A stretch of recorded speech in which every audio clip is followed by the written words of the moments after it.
ગુજરાતમાં નવા વર્ષની શરૂઆતમાં જ બનાસકાંઠાના બે ભાગ કરવામાં આવ્યા, જેમાંથી બનાસકાંઠા એક જિલ્લો, તેની સાથે જ વાવ અને થરાદ બીજો જિલ્લો. આને લઈને અનેક એવા નેતાઓની પ્રતિક્રિયા તો આપણે સાંભળતા આવ્યા છીએ. આ બધાની વચ્ચે આપણે ગેનીબેનનું નિવેદન પણ સાંભળ્યું હતું, પરંતુ હવે શિવા ભુરિયાનું આ જે નિવેદન સામે આવ્યું છે તે કદાચ રાજકારણમાં મોટી ઉથલપાથલ લાવી શકે છે. નમસ્કાર, હું હંસિની અને તમે જોઈ રહ્યા છો નિર્ભય ન્યૂઝ. ગુજરાતમાં જો કોઈ જિલ્લાનું રાજકારણ પેચીતું હોય તો એ છે બનાસકાંઠા. બનાસકાંઠામાં એવું પણ કહેવાય છે કે શંકર ચૌધરીના કારણે અનેક એવા રાજકારણ છે, તેમાં અનેક એવા ગરમાવા આવતા હોય છે. આ બધાની વચ્ચે બનાસકાંઠાના જ બે ભાગ કરવામાં આવ્યા છે, જેમાંથી બનાસકાંઠા એક, તેની સાથે જ વાવ અને થરાદ એક, જેમાંથી થરાદને વડુ મથક બનાવવામાં આવ્યું છે. ઘણા બધા લોકો છે જે આ વાતનો વિરોધ કરી રહ્યા છે. આ બધાની વચ્ચે સૌથી પહેલા તો શિવા ભુરિયાને સાંભળીએ કે તે આ વિષયને લઈને શું કહી રહ્યા છે. કંઈક દિવસનું ભાજપનું રાજકારણ મોડું પડ્યું, કોઈ થરાદમાં સરકલાને લડવાનું છું એટલે હવે એકને બદલે બે થયા, એટલે એને કારણે આપણાને અહીંયા છો છે સ્વરૂપે જશે તે યજ્ઞ થશે. અને ઓગળજી મહારાજને અમે પ્રાર્થના કરવાના છે કે રાજ્યની ઉતેલી સરકારને એના પ્રતિનિધિઓને, ધારાસભ્યોને, એમના મંત્રીઓને માટે ખૂબ લાગણી છે અને એ ધાર્યું કરશે અને યોગ્ય જવાબ ફટકારશે એમને. તો દિયોદર ખાતે ધરણા કાર્યક્રમમાં સાંસદ ગેનીબેન ઠાકોરનું સમર્થન. જિલ્લા કોંગ્રેસ પ્રમુખ સહિત કાર્યકરો સાથે ધરણા પર પહોંચ્યા સાંસદ ગેનીબેન ઠાકોર. 10 દિવસથી સતત ઓગળ જિલ્લાની માંગણીને લઈને યોજાઈ રહ્યા છે ધરણા. જિલ્લા વિભાજનનો વિરોધ યથાવત. ધરણા પરથી સાંસદ ગેનીબેન ઠાકોરનું મોટું નિવેદન સામે આવ્યું છે. રાજ્ય સરકારે નિર્ણય પહેલા સ્થાનિકો અને પ્રજાના પ્રતિનિધિને સાંભળીને નિર્ણય લીધો હોય તો સારું થાત અને આવા વિરોધ પણ ના ઊભા થાત. રાજ્ય સરકારે નિર્ણય લેતા પહેલા સ્થાનિકોના રિવ્યુ લેવાની જરૂર હતી. જિલ્લાની 8 વિધાનસભામાંથી 3 વિધાનસભાના લોકો સરકારના નિર્ણય સામે નારાજ છે. સાંસદ ગેનીબેન ઠાકોરનું મહત્વનું નિવેદન સામે આવ્યું છે.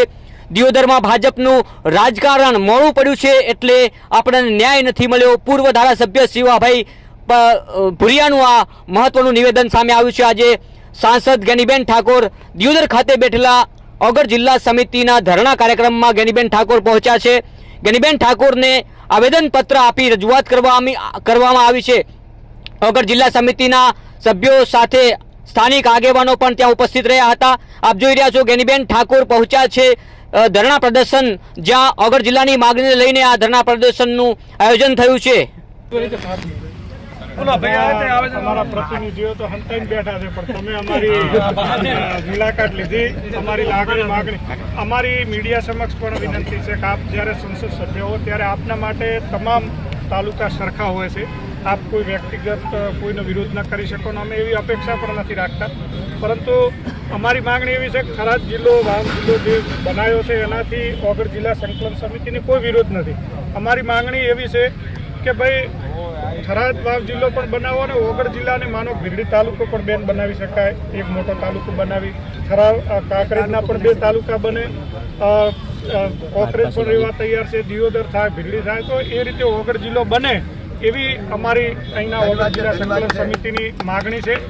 અને બેન અમે 16 તારીખે પણ એક રેલી સ્વરૂપે ઓગળજી મહારાજની જગ્યાએ જિલ્લા સંકલન સમિતિ વિશાળ સંખ્યામાં વાહન, રેલી, સ્કૂટર, સાયકલો, વાહનો પોતાના લઈ અને એક રેલી સ્વરૂપે જશે, તે યજ્ઞ થશે.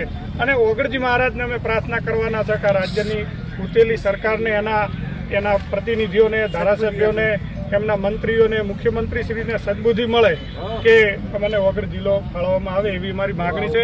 અને આપનો પણ ઓગળ જિલ્લા સંકલન સમિતિ આભાર માને છે કે આપે અમારી જે યોગ્ય માગણી હતી અને છેલ્લા 10 દિવસથી આપે બધા લોકો અહીં અનશન ઉપર બેઠા છે, આપે મુલાકાત લીધી છે, એના માટે ઓગળ જિલ્લો પણ આપના માટે રાજીપો વ્યક્ત કરે.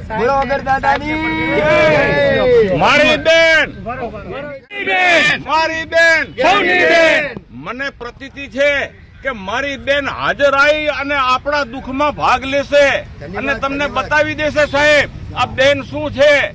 બેન સર્વસ્વ છે, એમને આપણા તાલુકા માટે ખૂબ લાગણી છે અને એ ધાર્યું કરશે અને યોગ્ય જવાબ ફટકારશે એમને. આપણને કોઈ અન્યાય નહીં થાય. બોલો ઓગળજી મહારાજ. એટલે લોકોના હૃદયમાં, લોકોના મનમાં કે આપણો ઓગળ જિલ્લો થશે એવી આ તાલુકાની પ્રજાના મનમાં એ વસ્તુ સ્થપાયેલી હતી. અમારી આ થરાદ વાવ જિલ્લા સામે કોઈ વિરોધ નથી, એ ભલે બન્યો. પણ લોકોના મનમાં એક અપેક્ષા હતી કે ભાઈ આપણે ઓગળજીના નામથી આ વિસ્તારમાં ઓગળ જિલ્લો બનશે અને આ ઓગળ જિલ્લો નથી બન્યો એટલે લોકોની લાગણી ઘવાઈ છે અને તમામ લોકો ઈચ્છે છે કે ઓગળજીના નામથી ઓગળ જિલ્લો જાહેર થાય, ભલે 4 થી 5 તાલુકાનો નવો જિલ્લો જાહેર થાય ઓગળજીનો, તો અમને સંતોષ છે ને ઓગળજીનું નામ રહી જશે અને ઓગળજીનું નામ અમર થશે એવી લોક લાગણી છે. એ વાત આપ સરકારશ્રીમાં પહોંચાડો એવી આપને નમ્ર વિનંતી છે. આમ તો ઓગળ જિલ્લાની જે માગણી આપણા દીવ વિસ્તારના તમામ લોકોની છે એ વ્યાજબી છે અને અગાઉ પણ સરકારે ઘણી વખત સર્વે કરાવી અને ઘણી વખત ભાજપના જે શાસન બેઠેલા માણસોના મોઢે પણ અમે એવું મેં વાપર્યું હતું ભાઈ અમારે ઓગળ જિલ્લો બનાવવો એવી અમે અંતરમાં છે અને લુજરાના સરડામાં અમે જિલ્લા પંચાયત કલેક્ટર ઓફિસ બધું બનાવશે આવી ઘણી વખત ચર્ચા મારી જોડે પણ થયેલી હતી. પણ કંઈક દિવસનું ભાજપનું રાજકારણ મોડું પડ્યું કોઈક થરાદમાં સરકલાને લડવાનું છું એટલે હવે એકને બદલે બેસ્યા એટલે એને કારણે આપણાને અન્યાય છો છે.